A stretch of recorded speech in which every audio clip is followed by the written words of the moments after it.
Good morning, everyone. My name is Mónica Ágreda López. I'm currently a master's student at the University of Geneva, and today I'm going to show you part of my master thesis project that is called the transitions from mild explosive to caldera forming eruptions at Colli Albani Volcano, Italy.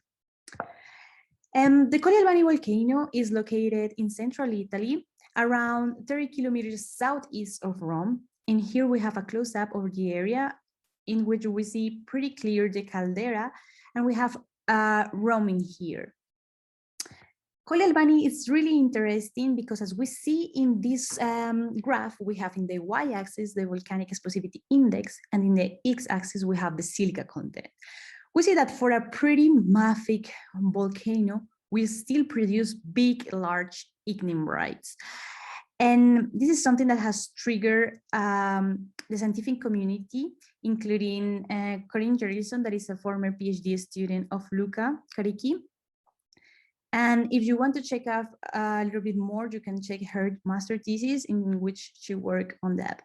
But currently, we're also interested in other questions that this volcano poses, including, yes, okay, we have these big, large ignimbrites, but we still produce these mild explosive to effusive products in kind of a cyclic way. So the main question we're trying to solve now is why we have this difference in volcanic styles. What are these factors controlling these differences in these styles? To address this, we went to the field. We took samples from both sides of the caldera. These are these yellow points in this graph here. And we have the exact same area, but with the geological map. So we basically collect samples of these mildy explosive products that we were talking about that correspond to these green areas in this zoom. That are basically part of the SLB formation that stems from the Fontanas and Dogotche formation, that are basically fault deposits occurring below the last big eruptive ignimbrites of the volcano that are called the Vilaseni ignimbrites, that are in this geological map, all this pinkish color that you see that is covering the entire area in here. So in this slide, we see a picture from the field in which we see pretty clearly the stratigraphy of the area, in which we have on the base two main fault deposits that correspond to the Fontanas and Dogotche formation, or SLB, that we were just discussing before. On top of this, we find the big Vilaseni ignimbrite that continues more stratigraphically up.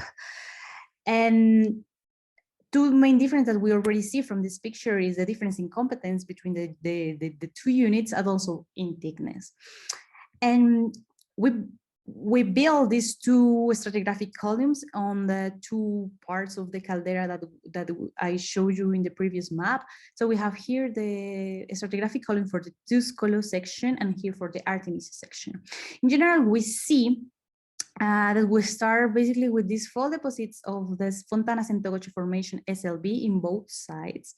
And then on top, we have in more cálid colors, this yellow, green, orange, Vilaseni ignimbrites.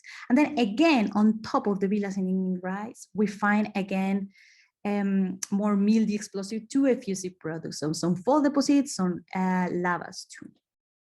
So the idea is we will work with mainly 7 units during this work, and this is color coded in these 7 colors then. So coming back to the main question is why we have this difference in eruptive styles. What are those factors controlling these differences? So the way that I decide to divide this is basically in 3 main hypotheses. The first one is it that we have different magmas? Is it that we have different pressure, temperature conditions, or is it more like a difference related with the volatile content that are controlling this difference in eruptive styles? So for that, we will check using the geochemistry, thermobarometry, and also Raman seams for the melt inclusion contact. In here, we have plot in Harker diagrams the mineral chemistry of clinopyroxenes. That is one of the main phenocrysts we find in these rocks, together with the leucites. And we already see something important, that is these red points corresponding to the formation Villaceni 0, that is the fault deposits below the big igneous brights. We see that we have lower values of calcium, magnesium, and titanium, and higher values for sodium, manganese, and iron. We clearly see a difference in the trend regarding the rest of the units. So this already indicating that we have a different initial composition, or that they suffer a different magmatic evolution regarding to the others, but we clearly see a difference in the chemistry of this particular unit.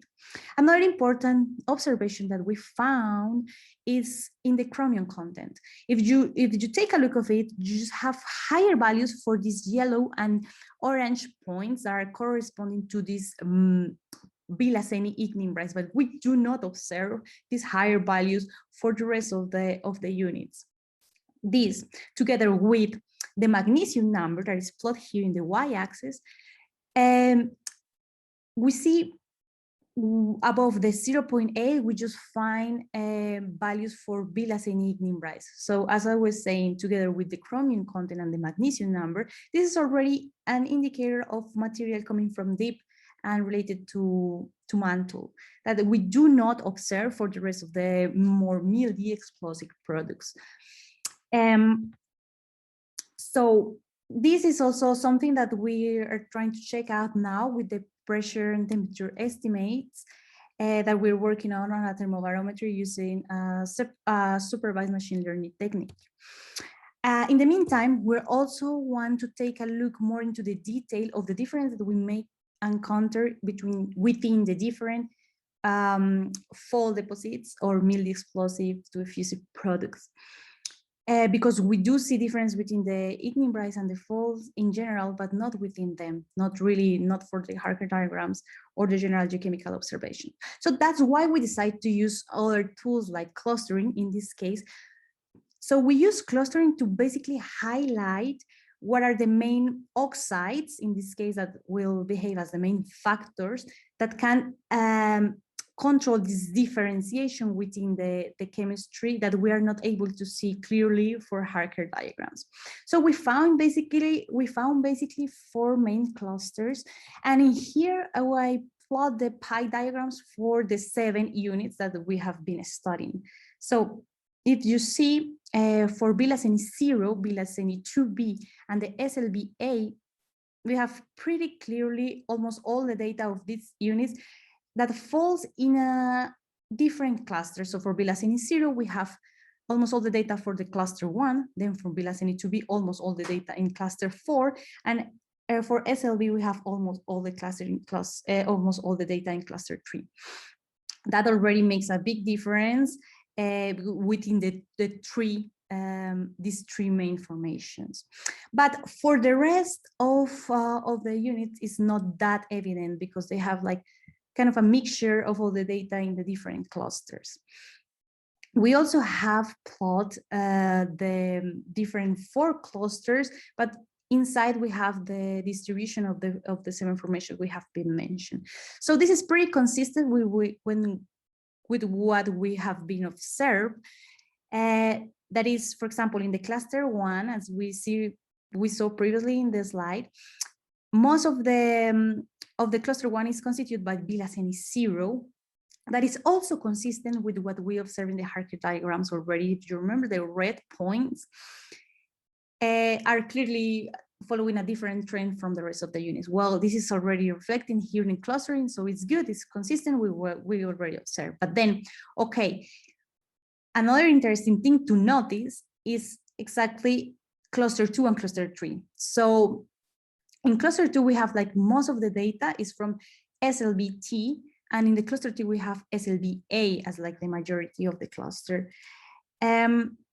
This is interesting because actually the only difference between SLBA and T is the subscript A and T that I put just to differentiate it, the location. So T stands for Tuscolo and A for Artemisium. So it's basically the same stratigraphic speaking formation, but then it's occurring in different parts of the caldera. So it's really interesting that they are basically separate it in two clusters, because this is already telling us, okay, this might be different, but you're not able to see it quite easily in this Harker diagram that we show at the beginning. So this already helped us to, okay, yes, they have some difference. And then with the clustering, it's interesting that we can plot then which are the main oxides controlling this different in cluster 1 and in cluster 3. And that will help us to understand what is different between these two subunits. And the same can be seen in cluster number 4, in which, if you realize, it's almost entirely constituted by Villaceni ignimbrites. BSN2b, 2, and 1 are basically the ignimbrites. So the cluster number 4 is entirely ignimbrites. So we successfully separate all the ignimbrites from the rest of the fall deposits.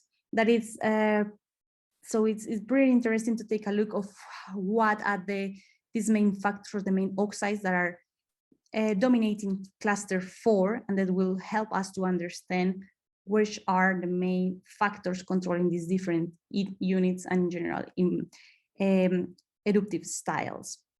So please don't forget to attend to my live session that will take place on 26th of April at 9:13 a.m. Thank you very much and enjoy.